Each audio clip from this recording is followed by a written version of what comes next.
Chair reserve hearing to order. We would like to start with the United States of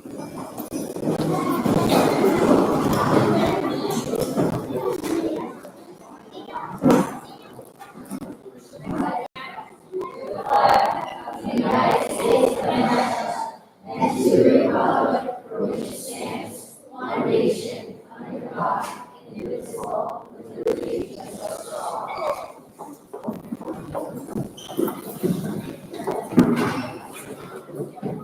So good evening. Before we hear from the children and get the meeting started, we do just have a quick little bit of business that we have to take care of legally, and it's to go over our repair reserve to help fix some of the areas within our buildings.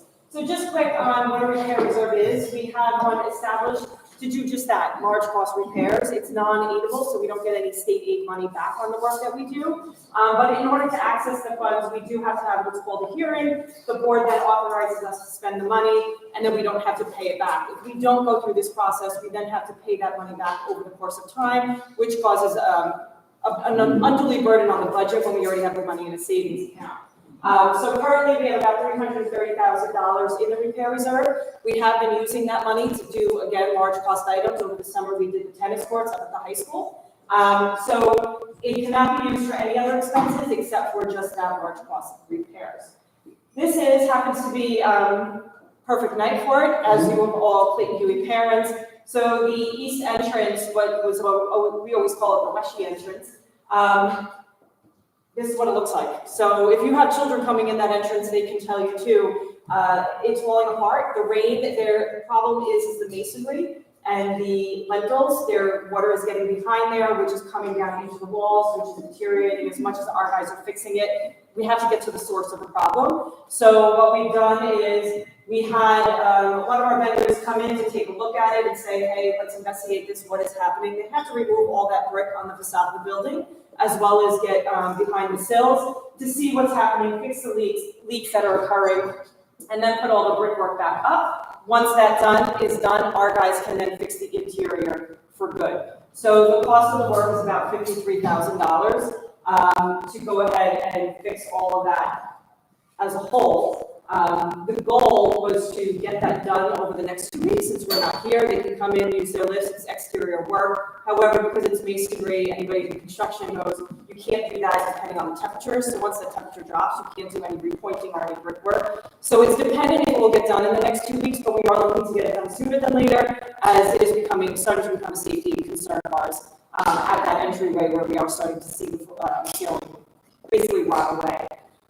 So we are asking, though, if the project is under $55,000, we are asking for an allotment of $75,000 for those just in case. Once they open up that wall, we don't know what they're going to find behind there. So we do want to make sure we don't want to have to say stop. We have the wall open, and now we have to go back to the board for more money. So we are asking for authorization to use about $75,000 of the reserve in order to pay for this expense. Going forward, I already spoke with the vendor. We plan to get a purchase order out to them tomorrow, and they have crews ready to go if the weather is conducive to doing the work over the next 2 weeks. I think that's all I got. Any questions from the board? Like I said, quick. Thank you for looking. Make a motion to adjourn the repair reserve hearing.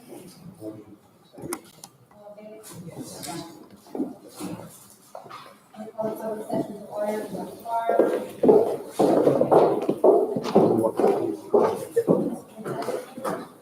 Good evening, everyone. And once again, I do apologize for the delay. I see that we have a lot of eager students to adorn us with their great performances. So I'm going to now turn it over to Ms. Basil and Ms. Sotom to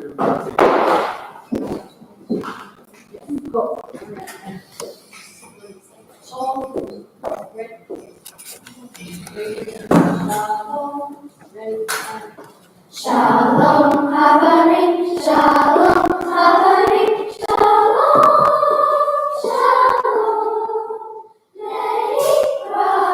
let it grow, Shalom, Shalom, Shalom, Habarim, Shalom, Habarim, Shalom, Shalom.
Who's got a beard that's long and white? Santa's got a beard that's long and white.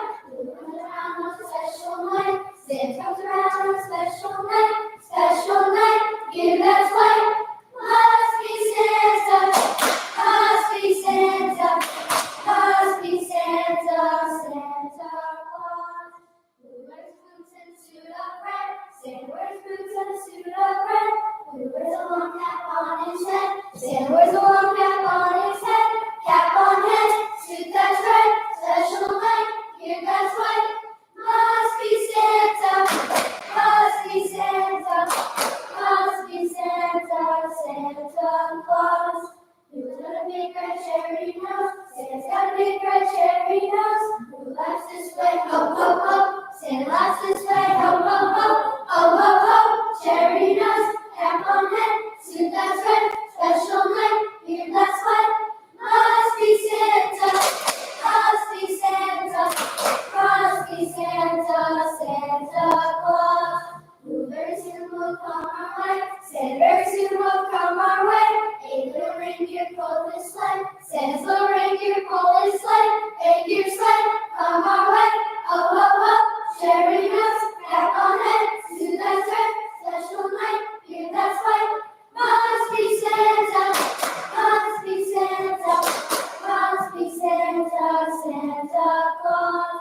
Dasher, Dancer, Prancer, Vixen, Comet, Cupid, Donner, Blitzen. Dasher, Dancer, Prancer, Vixen, Comet, Cupid, Donner, Blitzen. Reindeer sled, come our way.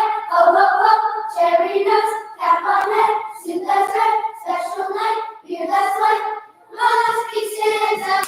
Must be Santa. Must be Santa. Santa Claus. Must be Santa. Must be Santa. Must be Santa.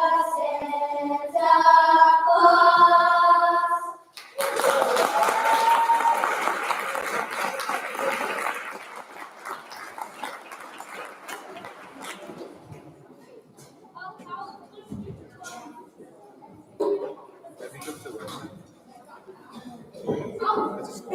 Thank you for having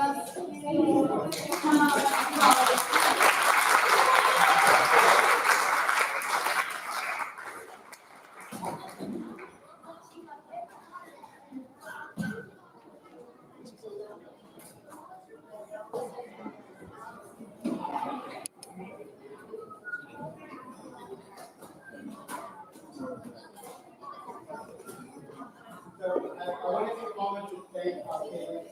You guys are wonderful musicians. It's nice to see you perform. It's nice to see you to share how they share with the board, with myself, with other administrators, as well as the community. Thank you for coming out.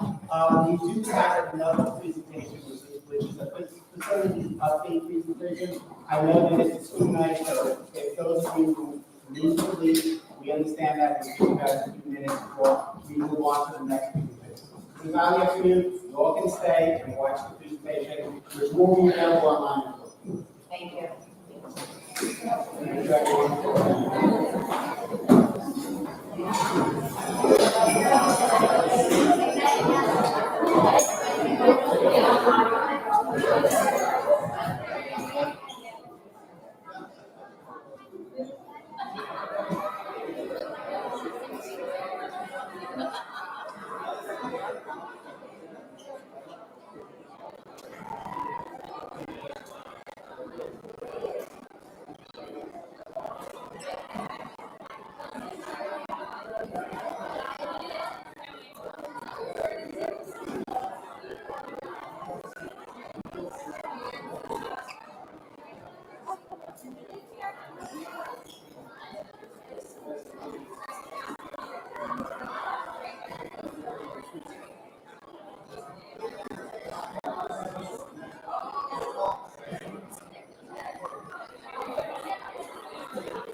It's okay.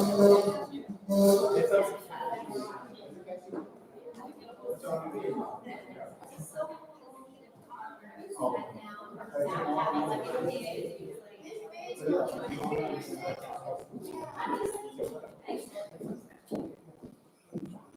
Thank you, Ms. Vincent. Thank you. Happy holidays. One more presentation, which is a facilities update presentation. It's going to be presented by Ms. Loughlin. This is something that we are going to continue to incorporate as part of our Board of Education meetings. Not only did she present something that we're looking to in terms of taking money from our peers reserve to make some necessary repairs, we are making some facilities updates throughout the entire district, and periodically we're going to present it to the community and to the board. So just a few things that have been happening across the district over the past few weeks, well, few months really. I guess we presented back in September, so we're trying to do this almost on a quarterly basis. The building condition survey, which we reported out back in September, we're due in March for it to be in the state. The architects came over the summer, did the walkthroughs with administration, building principals, our custodial crew, and they come up with a comprehensive list of things that need to be worked on within the district over the next 5 years. We received the report about 2 weeks ago. I preliminarily reviewed it with our architects. It's been shared with administration and the Board of Education. The next step will be it goes to the Health and Safety Committee. We have a meeting in January, so this will be going out to them to take a look at, for us to have that conversation, and that committee then will develop our 5-year plan.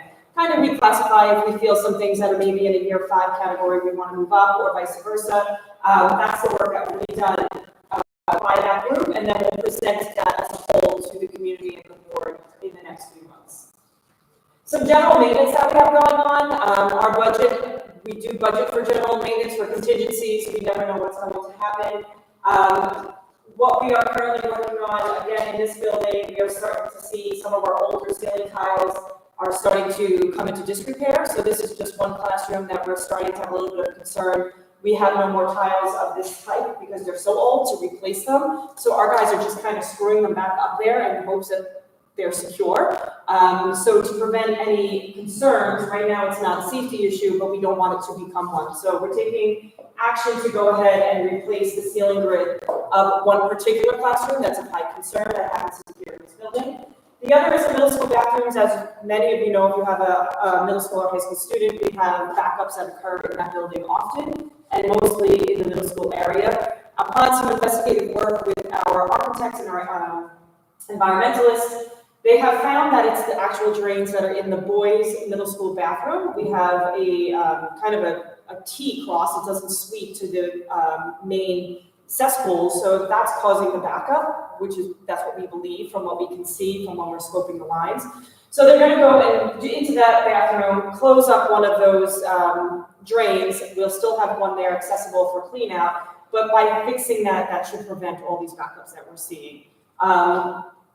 Again, another couple $1,000s. Both of these projects are around $15,000 each, but again, we do have contingencies. We're also starting to see some savings within our budget in the school year, so we're able to move some money around in order to get some of this work of things that have been going on for a while, and we're finally starting to get answers to in working with our architects. They're becoming very familiar with our buildings.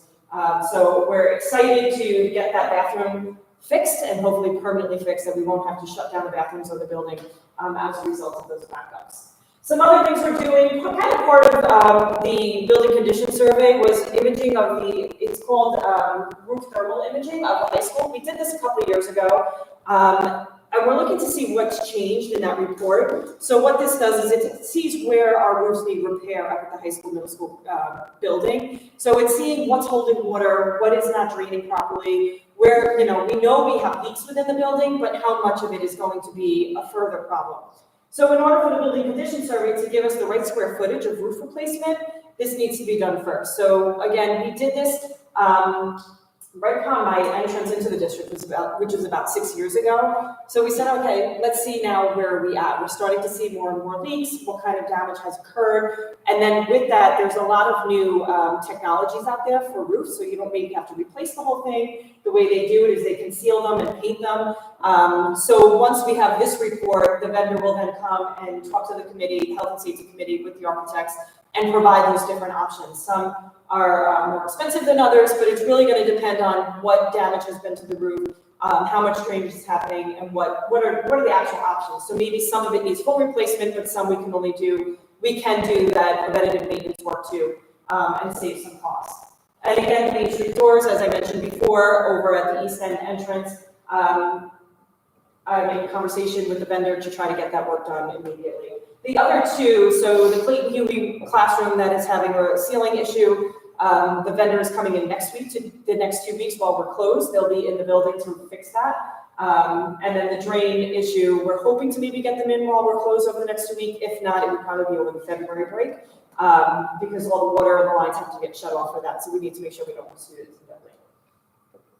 We are hiring another maintenance mechanic. Currently, we have two, a supervisor and then a maintenance mechanic, one. We're looking to add to that staff, really just to continue working, build longevity within that department. One of those members is nearing retirement and holds a wealth of knowledge, 30 years of knowledge of what has happened in this building, in these districts, and the little nuances that happen. I know I can just call him and say, what's the history here? What's happened? Well, back this time, he's got all that. So we're trying to get that and build that within so that we have longevity. So that when he retires, we have a staff that can continue to pick up where he goes and then continue to build upon that. So we did post for the position. We did not have much luck with it. We will be re-advertising after the break. So if you know of anybody that has a construction experience and is looking for a job, please send them my way. We will advertise again after the holidays to see if we can reopen that pool and get a qualified individual in here. Just an update on the capital project that we've been doing. Again, outlay money, we do it every year. It's a $100,000 project. Do it in year one, you get all the aid on that project in year two, 78% back on that. And we're doing the work here at Clayton Huey. The upstairs girls' bathroom is what is being redone. The handicap stall was not truly handicapped, not completely ADA compliant door opening. The unit vent was in the way, the door didn't open, so the whole thing has been gutted. This picture was actually as of yesterday afternoon at 3 o'clock. They sent me a picture this morning, but I couldn't get it loaded for whatever reason. The floor has been finished. It was supposed to be done about a week ago, but they're having a delay in shipping of the bathroom partitions and some of that stuff. So they're now saying Friday it should be done, but they do know we're closed over the next 2 weeks. So that come January when we get back, this bathroom is finished. God willing, that there's no other issues that they run into in delays in getting materials and supplies that they need. I do want to just bring up to a point on our energy performance contract. So we started that many years ago. COVID happened, we got delayed, a lot of contracts got delayed. We finally flipped to the switch for the solar panels that are up at the high school in the back parking lot. And we knew that that was going to be where our cost savings comes from. By flipping that switch, literally on June 30th, this is what we're seeing. July, we saw a plummet in our electrical costs. So we are saving significant funds this year as a result of flipping that switch. And we'll continue to see that now. So the high school is almost off the grid as a result of that solar. So what you see here is the last from the 2023 January through now, where we were at 90,000 watts. In August, we were at 10,000. So in August is our highest demand, July and August, because we have air conditioners running. Even though people think kids are not in the building, our buildings are being used continuously. We have summer school programs going on. We had a lot of camps going on. The sports kids are in the building. So all of administration, clerical, custodial staff, a lot of machinery going on. And to see that drop, I was shocked. So the reason I wanted to bring it is because what I noticed was our electrical codes were seeing savings, and I always go through and see, okay, what are we spending? And I saw those bills were coming in way less. I'm like, are they billing us wrong? What is happening? And then I was like, we flipped the switch. We finally plugged it in. at the end of June, and now we're starting to see reap the benefits of that energy performance contract. So, Mr. Babsey, and I knew you would like to see this. You've been asking for it all along. I think this time last year we gave the same update. We were seeing it move a little bit, but it wasn't. So to see it actually now take effect, and we're seeing the impact on budget. The savings is offsetting the expense of the project now at this point in time. So I'm very excited to mention that we are seeing savings in the budget this year because we weren't sure when that was all happening. As a result, we will be reducing our electrical expenses in the years out as a result of that. That's all I have. Again, we will update again in a couple months, which will be more focused on what our 5-year capital plan is once the Health and Safety Committee gets that put together. So that committee does meet, I believe it's January 7th, Wednesday evening, 6 p.m. in district office. It is open to the public. Anybody can come to that meeting. Please join us. It's always a good conversation. The committee members have been on that committee for quite some time, and we really have some good conversation. We've been making a lot of progress with that group. So please join us for that conversation. And any questions from the board on it?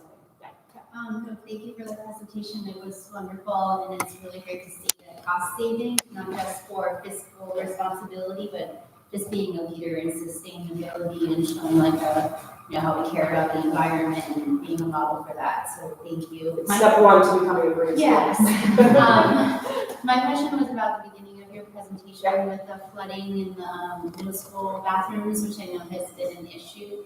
How much of that is behavior of children, and is it egregious, and what are we doing moving forward to prevent that? So I know we're addressing structural stuff. Right, so prevent any kind of behavior. There's a human issue in this. As we unclog those drains, the things that we're finding as we unclog the drains, sometimes you wouldn't believe what an individual, I won't say definitely a child, could be an adult. We don't know. There's visitors in the buildings too.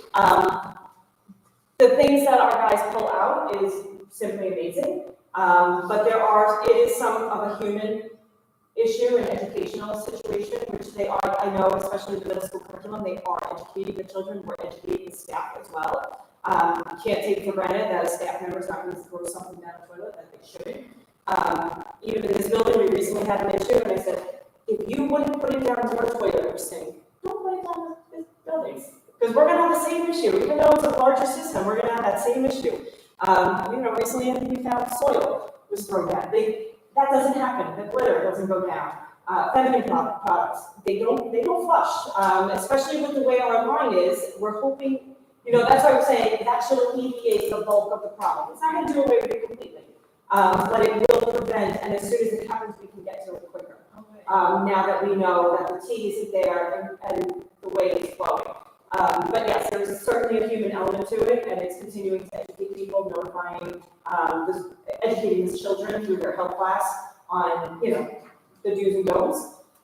But again, if you wouldn't put it down your septic system, I wouldn't put it down anyone's septic system. But food particles, clothing particles, no joke, it is amazing what has been pulled out of these pipes. Something you think that would not be able to make it through.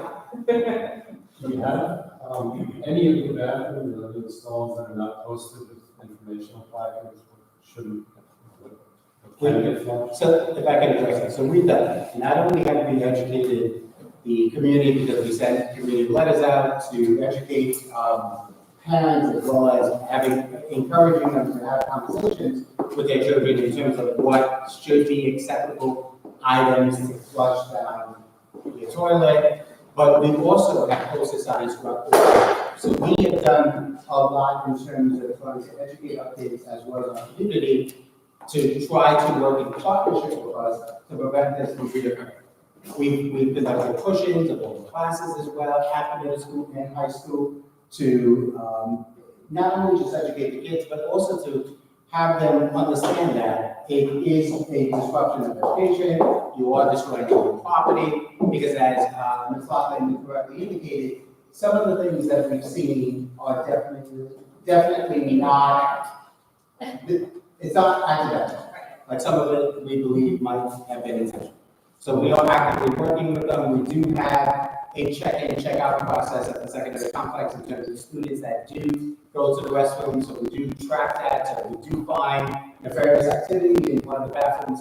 Our administration does investigate and do have conversations with the kids and try to prevent it from moving forward and don't allow appropriate consequences when and if we are able to prove that a child did it intentionally, because it is destruction of a school property. You're welcome. Any other questions? Is there anything else from Superintendent? No. So questions and comments regarding tonight's agenda only? Hello. I first wanted to say thank you for your time, because I know I was putting up this slides like right before I came here. So I realize it's a busy time, and also to apologize that I wasn't able to make the last meeting, because of, other family situations. And I know it was a little bit more timely then, but I listened to the Board of Ed video, and I actually have some questions for clarification because it's not always clear, the audio. So please correct me if I'm incorrect. But I do have several questions, and then if someone else has something to say, I can wait, and then maybe come back and say a statement if that's all right. Thank you.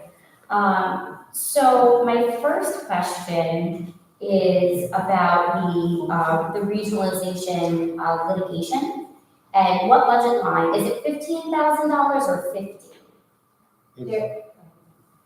It's a maximum of $15,000. Okay, on the video, sometimes it sounded like 50. It's So I wasn't clear on that, thank you. So what budget line is that coming from, please? Our legal one. And then when is that money going to be released?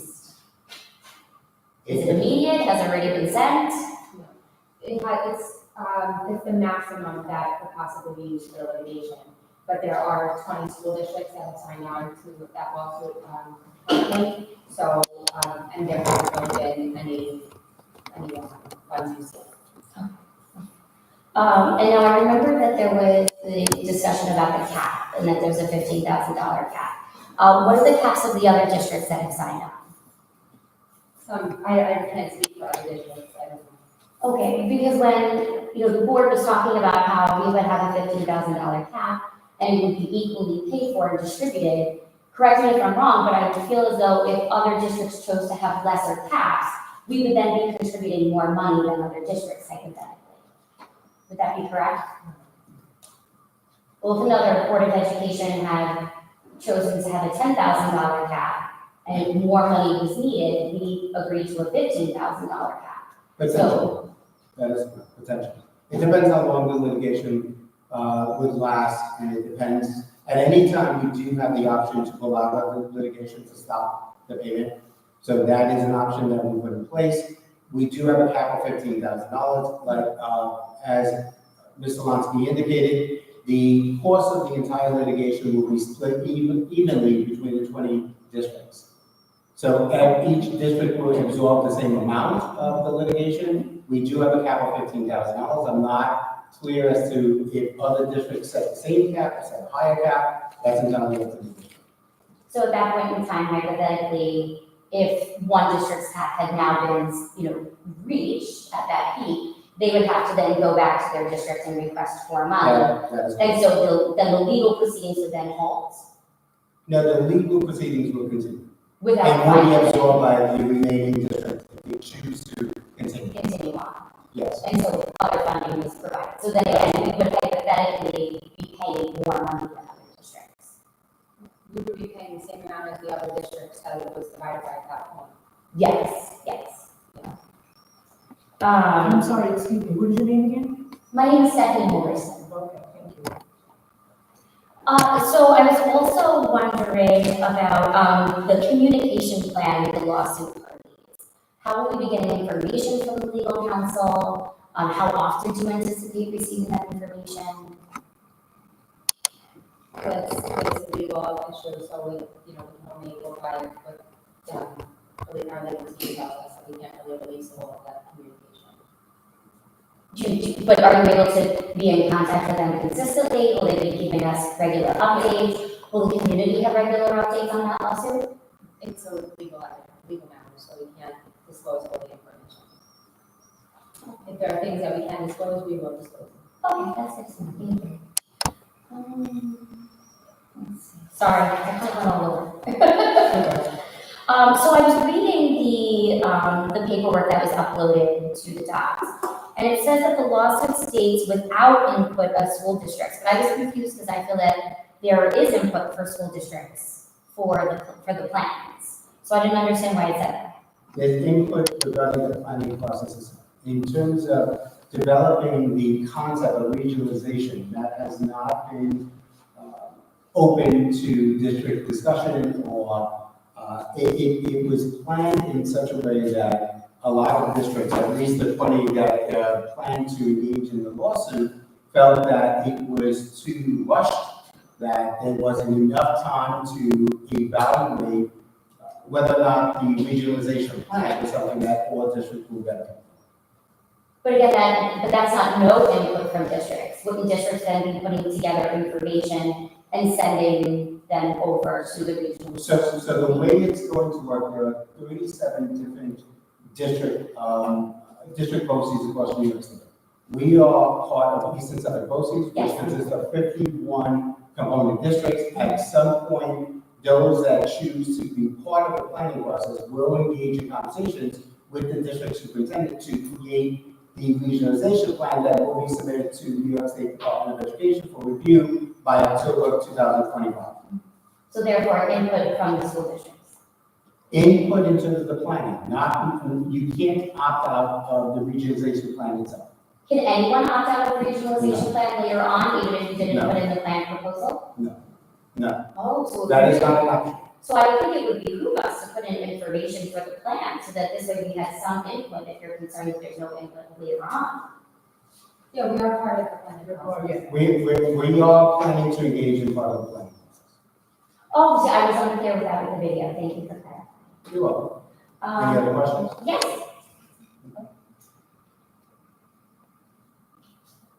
So also in the lawsuit paperwork, it says that they're using as precedent a suit against the Department of Health with banning smoking in schools. I was kind of confused on how that would be an accurate comparison.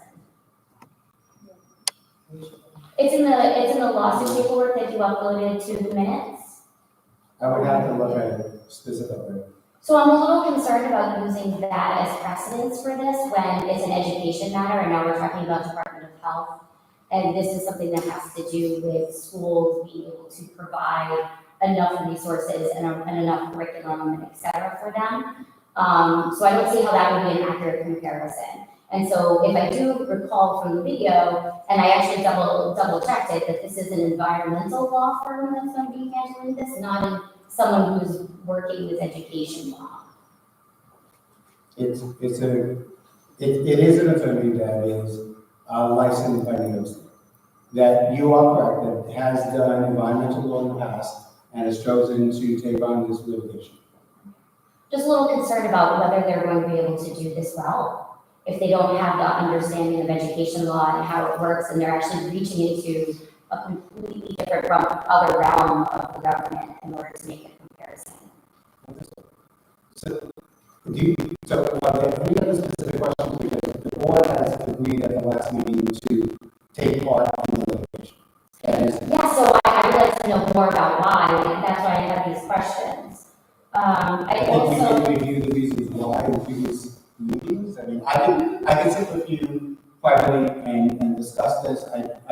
I don't want to absorb too much because we do have an audience that may have other questions, and there are other agenda items that we need to review. Okay, so then I think I want to just skip ahead then. Besides the New York State Education website and the conference call, what sources have been used to research this initiative? We reviewed all the documentation that was submitted by New York State Department of Education. We were part of the various webinars that were conducted by representatives from New York State. We engaged in conversations with other districts, other personnel. I've been in numerous conversations with other superintendents across Long Island to look at the benefits and to look at the timeline that's been established by the New York State Education Department. And so we've been active in terms of the conversation and looking at the pros and cons of regionalization. And it was the board's decision at the time, at the last meeting, to vote to move forward with the litigation that's been proposed. I'm also wondering, with the speech that our Board of Ed President, Ms. Linsky, provided, I felt like there was some information in there that I had not heard before from verified sources. And so that's what I was really wanting to check in on in terms of the Board of Education being taken over and the superintendent not being valid anymore because the regionalization process would then take it over. I haven't heard that anywhere, so I was just curious where I could find that information to read more about it. I feel like it was in the speech in the beginning. I could certainly double I check. discussed it from my point of view when I mentioned something, but that wasn't in the speech. I may be mistaken, but I'm pretty sure. But either way, can I just ask where I can find that information so I can research it further? There hasn't been any official, what I was saying was there hasn't been any official information regarding the exact plan. So that's what I was stating. There are a lot of what ifs as far as the plan. I see. So you were projecting what could possibly be later on. Yeah. If I don't know, and I did state that too at the meetings, that we don't know. There's a lot of, unanswered questions that we've been asking at the different webinars and different meetings and things that we've attended. I do have to say, the concern from the field as a whole, from superintendents and other administrators and even board of education members, is that is one of the major concerns that I think a lot of individuals have with the regionalization plan from New York State, is that there are a lot of unanswered questions. That there are some areas of ambiguity that we would like clarity.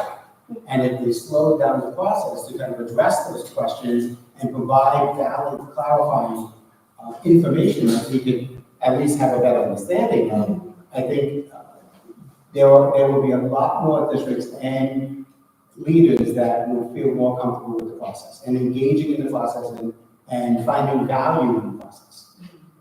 I hear that as reasonable, absolutely. I unfortunately don't feel that is completely aligned with the lawsuit language. So I think this is actually kind of ironic because some of what I'm hearing coming from you, which again, I feel is very reasonable, slowing down the process, learning a little bit more. I remember Mr. Kennedy said, and again, correct me if I'm wrong, sometimes the audio is a little fuzzy, that some other points and some other initiatives coming from NICET have been rushed in the past. I agree with you. I also realize that there's different administration for NICET right now than there were for those other initiatives, and I recognize that they've been doing a better job. But I am concerned about the language that I'm hearing from you now about the concerns and wanting to slow it down, and the litigation saying that regionalization should not be allowed at all.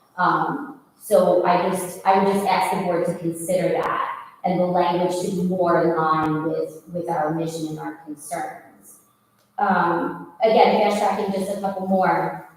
What do you mean mission and concerns? Can you elaborate? Oh, what we were just saying in terms of wanting it to slow down and wanting it to be more clarified. Statewide, right? Yes. And I think that's the across the board. I came on board in July, I did our regionalization to So that's how fast it turned on without any information being put forward. That even, when we talk about stakeholders, teacher needs to know. Like many administrators, if you talk to them, didn't really know. So stakeholders means you have a violent conversation like we're having now, where there's actual input and dialogue back and forth, where it's meaningful. Not me talking to you or you talking to me, and I just have to listen. So what the lawsuit, in many ways, is meant to do is to allow them to recognize that this conversation has to be called, right? And unfortunately, when you have to go to litigation or something, it's not good, right? Especially like laws all the time, right? How do you people talk? Is it fun being part of it? Right? But is it putting the message forth? I don't think anyone is sitting there saying visualization is a horrendous idea. It's actually already done. That was kind of the message I put, right? So regionalization is done already for our OSIS program, in which school districts choose to contract in or out of their students. Some school districts can't do it because they don't have space. Bigger districts around us, right? Smaller districts benefit in many ways when we do come together, right? But we do that already. So what the biggest conversation has to be is who is in charge of telling the superintendents, or who is in charge, is it that Eastern Suffolk OCs taking total control, which was the original language, right? Versus our superintendent, which is employed by CMRHs for the CMRHs families and community, to have a say and input to make sure that they have a seat at the table is kind of critical, right? Because that's the message. Like, our job is to hear your voice now, right? And then make sure that Dr. Soto takes that voice and says to litigation, hey, we heard this is a great idea. No one is ever the smartest person in the room, we're all together, right? So now we go and say, hey, this language was brought to us, take a look at this. You know, and we approve. I appreciate that, and I would appreciate you bringing that language here, because I can't look at my phone, because that's where I read it. But the idea of the litigation going further to negate regionalization at all, that I think is a little concerning, particularly what's coming down the pipe. So for example, what is our plan? It wasn't to negate, I think it was interpreted. I maybe, but like I said, I would just like for everyone to revisit, because I mean, even when I had asked about the paperwork, some people looked at me a little confused. It could be the way I phrased it, but that might be something to revisit, just double checking the litigation paperwork and truly being more thorough in exactly what we're looking to gain as a result, because that $15,000 is money that could be putting towards our facilities or putting towards something else if we were able to reallocate. And so that's a concern that I have, and that I would think our community would, because in terms of finances, I'm concerned. The foundation formula is being reevaluated. What if it doesn't come out in our favor long term? And what are our plans for that? What is our plan if the federal Department of Education is dissolved? We lose federal funding that way. That's a major concern that I have. What happens for our budget in May? We barely passed last year. Last spring. So I'm very concerned about where our finances are going and getting the most bang for our result, getting the best result we possibly can, and making sure that we are truly pushing forward exactly what we're looking for. I appreciate you answering my questions, and like I said, I want to yield my time, and then if I can kind of gather my thoughts, I'd like to make a final statement. Sure. I appreciate it. Thank you. Thank you. Any other questions? Come on, give me 2 minutes, people. You don't really get through. Oh, I'm sorry, that wasn't stated earlier, so I would have possibly reconsidered. It's okay, it is part of the process. I appreciate that, I really do. We want the degree to time. Donations. So we can, be resolved that upon the recommendation of superintendent of schools, the board of education accepts the following donations. 5,000 from the Warren family to be used solely by the CMRHs robotics team. And then $750 from the CMRHs PTO for the visiting author, David Adler. Motion? Discussion? Just thank you. Yes. We definitely want to thank the PTO for the generous donation of $750. It is a way to enhance our program. The athletes coming in on March 5th, I believe, at the elementary school, and it is going to be visiting classrooms. And like I said, it is nice for students to gain that perspective of the author coming in and sharing some of the work that he's doing. So thank you, PTO, for your generous contribution, your donation, and for continuing to be a Yeah, so the PTO has provided, they're paying half the cost, so the district is paying half the cost, so they sent a check directly to Mr. Adler to secure him, and then donated the other half to the district, so that will cut the rest of the check, so it actually is double that amount, but that's what's coming direct to the district, so just share. Thank you very much. And of course, the Coterian family is donating $5,000 to the robotics team. Once again, very, very generous contribution. It is something that we, the kids love, obviously the adults love, the advisors love. It is a great opportunity to give to kids. So thank you for that generous gift of $5,000 from the Coterian family. Thank you. All in favor? Yes. Consent agenda items, approval of all consent agenda items presented, be resolved by motion to approve the consent agenda items 9A through 13C. And a motion? Second. Discussion? All in favor? Yes. Motion carries unanimously.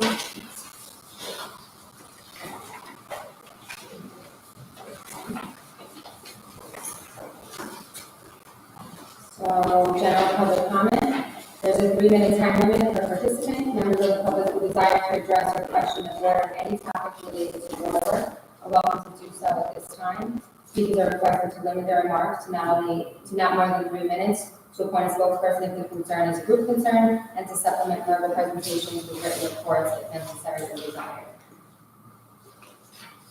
Anybody want to say? Just a quick question. The boys and girls track team still practices outside on the track during the winter time. It's just come to my attention that there is no bathroom. I guess they shut down the porta potties during the winter. So in order for them to go to the track, they've got to go all the way back up in the building. And during the spring season, fall season, that's not a problem. So is there any way we could look into that? We can, thank you. Thank you for bringing that up. He's not aware. John Thomas?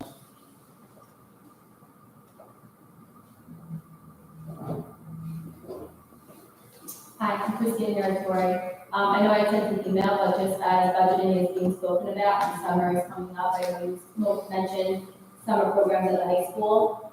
Just summer programs that PPP to further support on academic, reading, writing, math for our students. I know we have the ENL program every year, but I don't really see any sort of academic programs to help further our youngsters. I know graduation requirements for Regents Prep is necessary at high school, but just to kind of keep that in mind that our young students need that summer support. Many parents in our district don't know where to get support, can't afford private tutors, things of that nature, and it's just important to keep that in mind. So just wanted to voice that to everyone.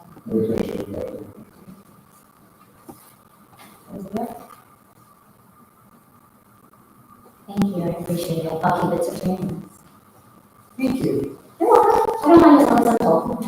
So, I am still concerned about the $15,000 for the legal fees, for a law firm that specializes in environmental law. I feel like that would be not as beneficial for us and maybe not as, prudent to consider. I'm kind of wondering why that law firm in particular was being used. I'm concerned that the result of that lawsuit might have potential minimal impact on our actual district.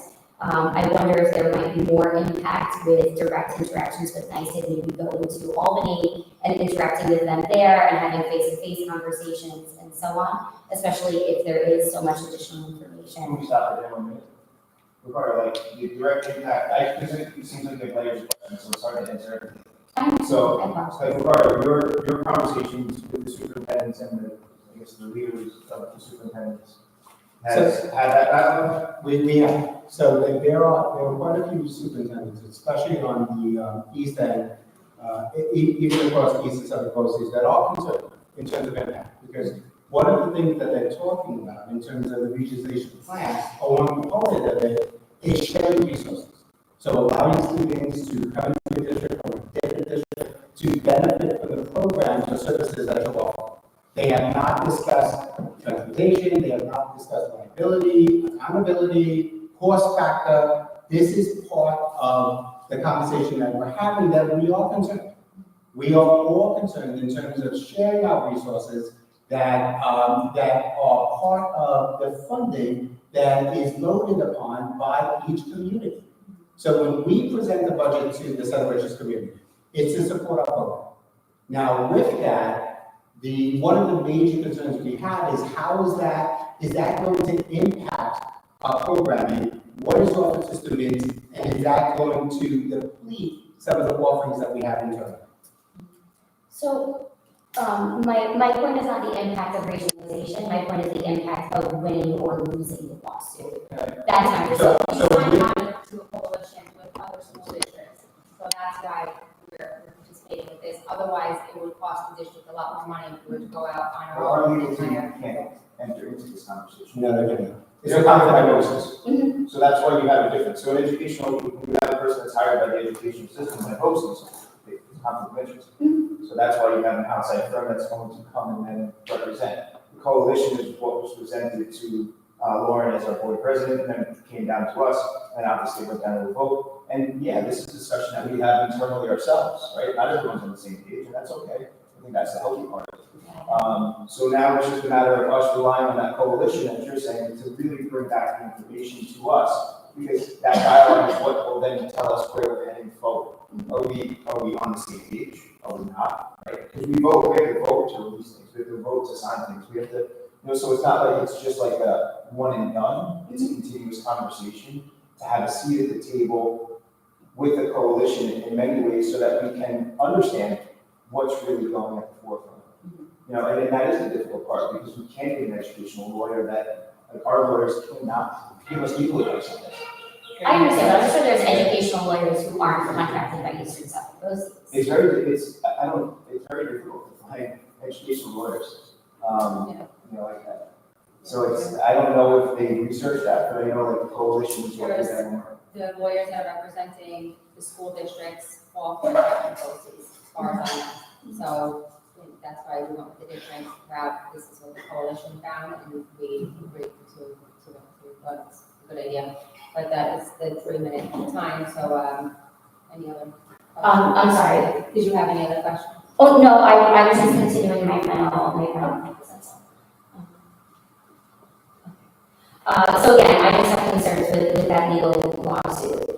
I feel like there is some immediacy, and in fact, we have a new administration, Congress, and Department of Education secretary, who are all vowing to dissolve the Department of Education on the federal level. I'm very concerned about where that's going, as well as what I talked about with the foundation aid, and as well as our own budget locally. I'm concerned that I recognize that there's a 10-year plan and that there is someone who would be overseeing this in a variety of ways, or maybe very, very minimal way. I really don't see how someone in Eastern Suffolk BOCES would want to take over local districts. I don't think that that's something that they would ever want to take over. It's a lot to manage.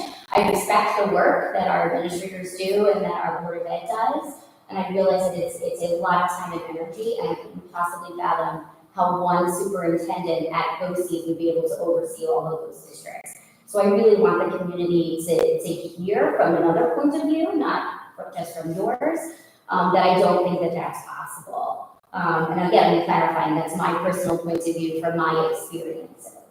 And in terms of overseeing time, I mean, I realize we have an interim superintendent. Thank you so much for your time and your energy and your work, and I very much appreciate what you've done so far. But you're interim. We don't necessarily know where we're going to be with you going into the future. We have 2 Board of Ed trustees whose terms are up in May. We have another 2 who are up next year. And your time is very valuable, and this is a lot of work that's all volunteer. And I think some people in the community don't always know that. And I think that is important to hear. With continuity, we have our students pre-K through 12. So that's 13 years of recognizing that we need to contribute to their education. And when we don't have people work in consistent positions for rightful reasons, I think that's something that we really do need to look forward into. And so to really be careful for the go forward. I won't use any more of mine. Thank you. Thank you. Anybody else have any questions? What's the next curriculum meeting? January 8th. So that was kind of what I was going to say is like the way you're speaking lines itself to curriculum, right? That 13-year after that's a projection. So like maybe it's a perfect opportunity to have some further dialogue. I've had it on my calendar. Unfortunately, it hasn't worked out for the fall, but I was ready for January. Oh, okay, I just wasn't sure. I wanted to offer another opportunity because if it's an opportunity for, like you said, that mindset of that 13 years, then that's there. The good thing is the 10-year plan gets reviewed every 10 years. It doesn't, and you can change it at any point within those 10 years. So I think that's valuable information. Thank you so much for the way you answered my questions. And I appreciate it. you're welcome. Informational items. The next Board of Education meeting is Wednesday, January 15th, 2025. Executive session 6 p.m. The meeting to start and the budget workshop number 1 approximately 7 p.m. I would also like to ask everybody a reminder.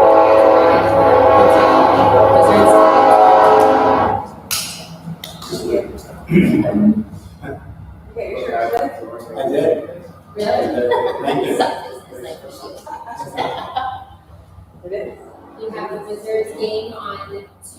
Tuesday, January 28th. Remind me of the time, you guys? 6:30 p.m. So please support the PTO and purchase your tickets. And that's pretty much it. Do you need some volunteers too? Yes. Just put a call out to the community for teenagers looking for community service hours. The PTO is a great place for you to do that, and I've heard that you could use some support in that. Yes, absolutely. Thank you. Yes. So we are going to adjourn public session and move into exec session. No action will be taken when we come out of executive session. So can I have a motion to adjourn public session? Motion. Thank you, everyone.